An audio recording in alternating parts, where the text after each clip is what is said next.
Hello, this is Violet Haldane of Advocacy to Legacy, and we are continuing our Understanding How Government Works education series. Today we have with us Connecticut State Representative Brandon McGee as our guest to talk about the state rep and its functions, and we have Chris Ann Folks as our youth facilitator. So I am going to turn it over to Chris Ann. Hello, my name is Chrisanne Folks, and I'm a student at Suffield High School. And I just want to kick it off with an introduction by asking you, where did you grow up? Where did you go to school? Perfect. Well, first and foremost, thank you, Chrisanne and Ms. Haldane, for this opportunity to be a part of your series. I got involved by organizing on a very local level and identifying mentors who could help me to get to where I am today. So everybody's journey is not the same, but you're never too young to start. Okay, thank you. Thank you for that.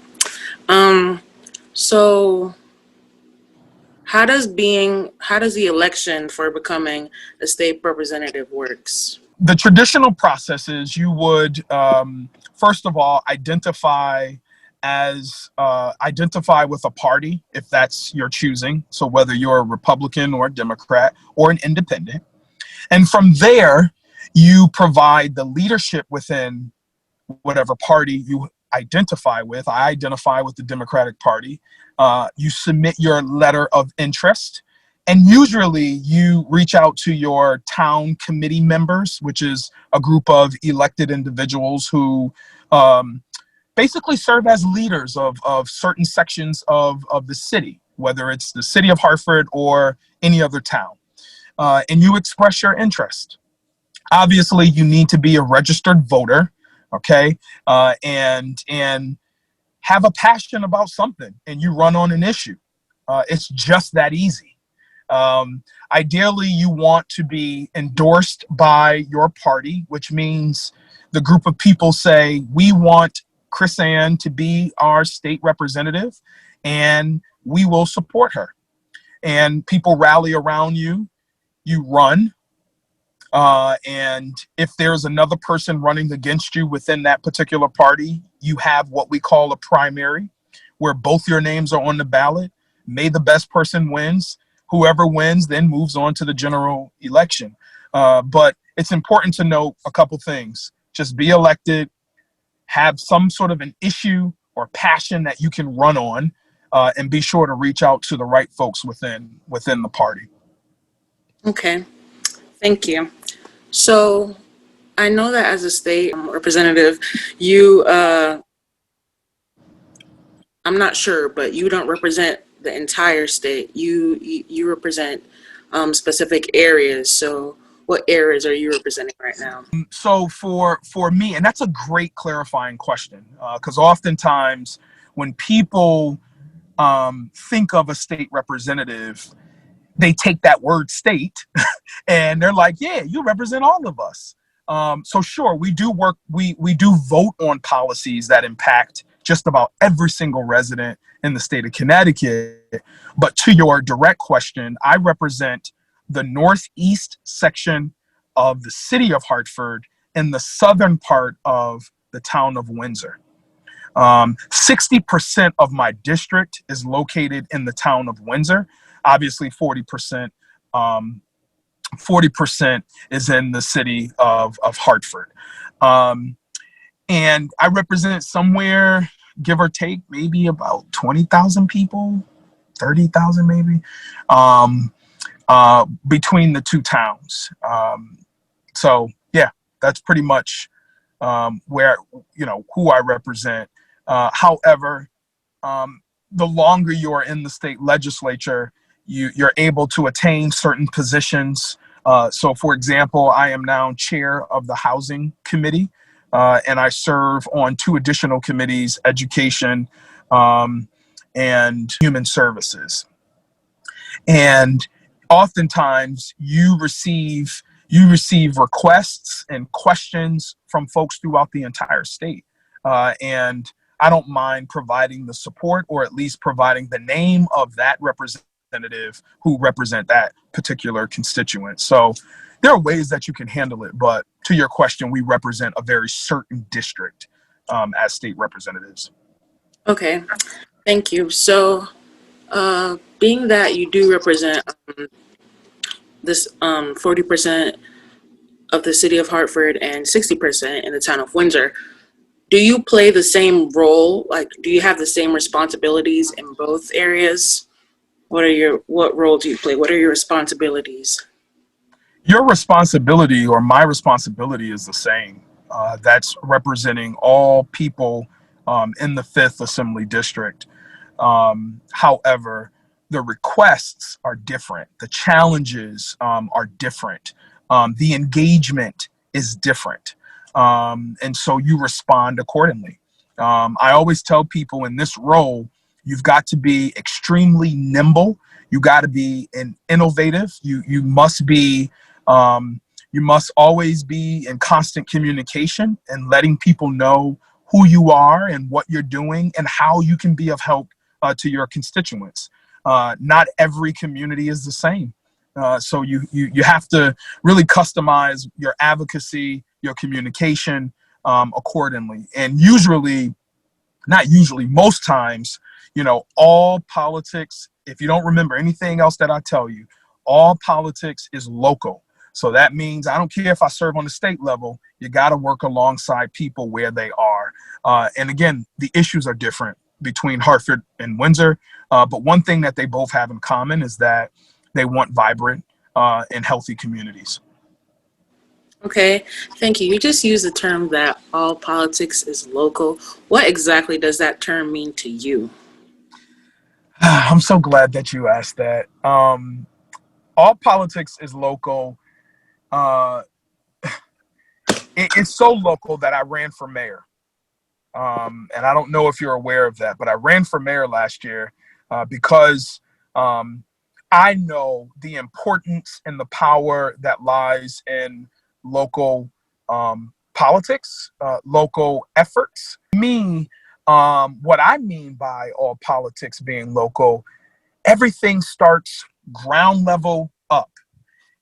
You tend to talk about grassroots, and we always talk about the importance of grassroots. Think about it. Everything starts on the surface level, and then you go up, not top down. And so to give you some examples, it's important that we serve on our boards of educations. And it's important that we attend a lot of our community meetings, and we go to our children's PTO, or we go to a city council or a town council meeting, because every single thing that impacts local residents, a lot of it is derived from local politics. And so for me, it's just so important that our people, especially in the 5th Assembly District, understand the importance of being present and being a part of the conversation on the local level with respect to education, housing, health, you name it. And also be in constant communication with your state leadership so that the policies that drive some of the local politics, they work in tandem. So that's what I mean by all politics being local. And what you're doing, Chris Ann, is important. You're engaging with your state leadership and asking those questions so that people, we don't assume that everybody understands, what a Brandon McGee is doing.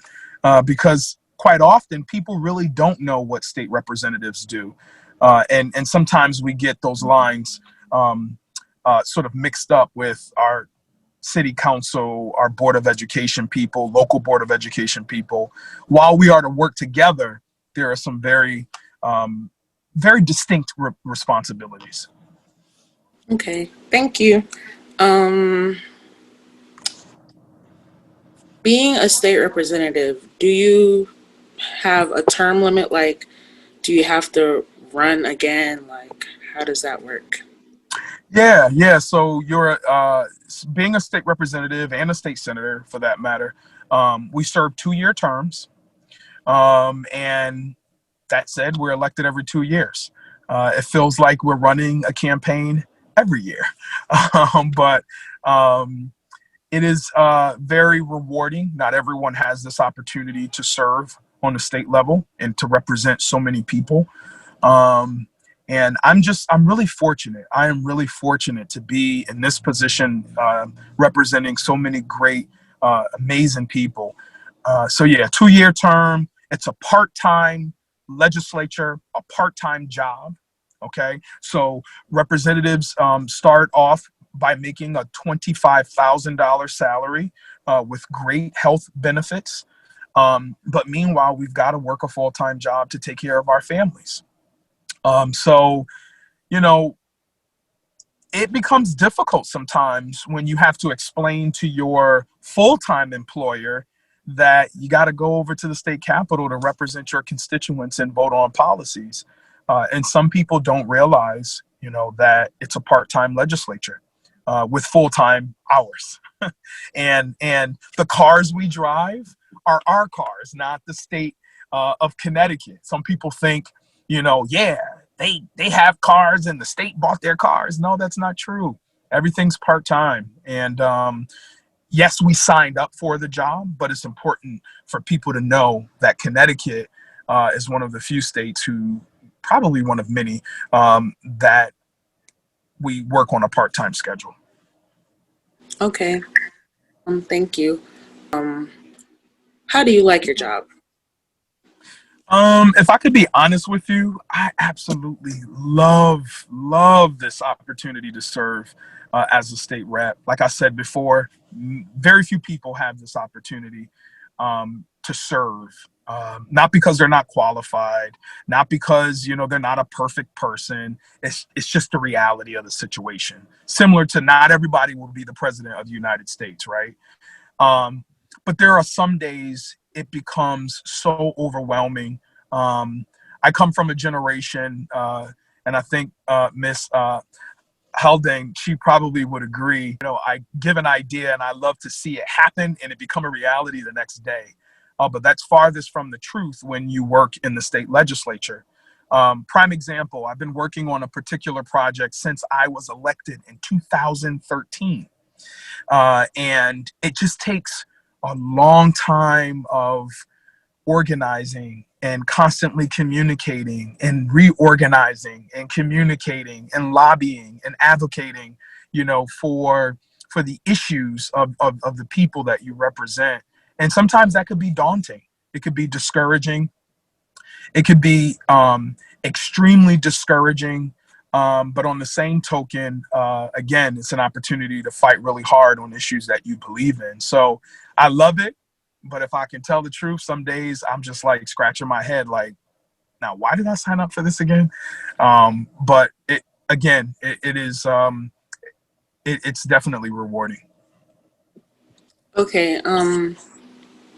Since it is a part-time job, um, is it like 12 months or only a few months out of the year? Like, do you have like specific days where you're going to go in, or do you just get random calls, or how does it work? Nope. That's a great question. Usually on a long session, meaning we will be debating the state's budget, we're in for about 6 months. So from January, February, March, April, May, June, maybe to the mid-June, maybe mid-June at the latest, beginning of July, if we just have some unfinished business. That's a long session. During a short session, we usually run till about May. And then that concludes our legislative session, and then we go on break. But meanwhile, a lot of us, more than 90% of us, are still working. We're working on issues. We're gearing up for the next legislative session. So you do a lot of constituency work during your off time, meaning you're back in district and you're engaging with a lot of the stakeholders there. But yeah, so 6 months, long session, and then 4 months for the shorter session. Okay, thank you. Is there anything that I didn't ask that you think we should know about your job? wanted to make sure Right. that your viewers and other activists, young activists, know the importance of our role, but also know that you're never too young to do the work that you're doing. And even during this time, this is definitely a movement. This is a movement. There were young people during the '60s who are in the same seat that you're in right now. And I'm going to push you, Chrisanne, to do more and to be more vocal, and to also share your voice, and weigh in on some of these issues that you feel like, I'm young, I'm too young, I can't really speak to it. And that's farthest from the truth. All movements actually started with young people. And if you don't believe me, do your homework and we can have another conversation. But it starts with you. And just know that from my office, as the state representative of the 5th Assembly District, I'm here to support whatever it is you and the other young people commit to. And thanks for this opportunity. Okay, thank you. I have a few more questions. I'm sorry. Okay. Earlier, you mentioned that you are a chairman on multiple committees, and I'm just curious as to what role do you play on all those committees, the housing committee, the education committee, and the House Service? Human services. So I am the chairman of the housing committee. So I'm responsible for the agenda for that particular committee, getting bills passed through the committee, and then I debate those bills on the floor of the House of Representatives. On the Human Services Committee, I'm just a member, and I can weigh in on issues. I can submit policy recommendations, and I could lobby for whatever the concerns might be from my district. And then the Education Committee, likewise, I am also just a committee member, and I can weigh in on issues. I can lobby. I can push back. But those are the 3 committees that I serve on. Okay. On the housing committee, what kind of things do you guys do there? What responsibilities do you guys have there? What roles do you play? What rules do you make? There are a lot of rules already on the books. But our responsibility as the committee that has cognizance over housing matters, we're responsible for passing policy that support equity and housing.